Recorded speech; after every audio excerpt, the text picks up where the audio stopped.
Good day, guys. Welcome back to the channel. Now, to those of you that are yet to subscribe to this channel, make sure you do well by clicking on the subscribe button, like, share, make your comments. We'd love to watch out for it. And also do well to follow us on Telegram. The link to our Telegram channel will be in the comment section because we are expecting NFP news tomorrow. So I would love to go live with you guys and explain one or two things we should watch out for on NFP.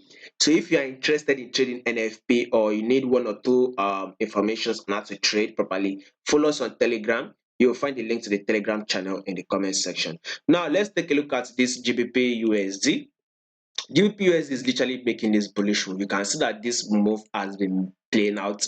Then all of a sudden we add this range market move, which kind of serve like a double top. If you want to see it, it's kind of act like a double top. You can see markets push up here. We add another drop. The market came failing to give us new higher highs. The market eventually drop, give us a pullback. Now market has given us another drop. So we've gotten this pullback right here. Now we are at a crucial level whereby we need to trade what we see and not what we think. Reason why I'm saying that we are at a crucial level is when we go to the 1 hour time frame, you will see it right here. If GBPUSD can break above this previous support level, which is now turned our resistance level, you can see this level was the previous support.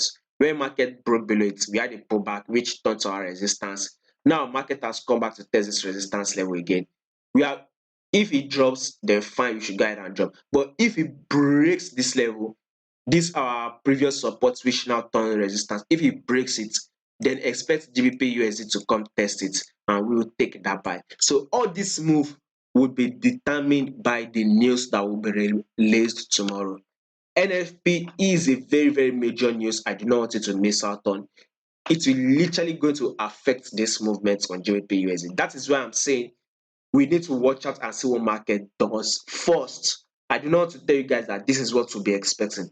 Let market play its thing, then we would follow it because market is at a crucial level whereby it could break up and continue moving up, or can start dropping, or the news will play out. So follow us on Telegram, we will give you an update.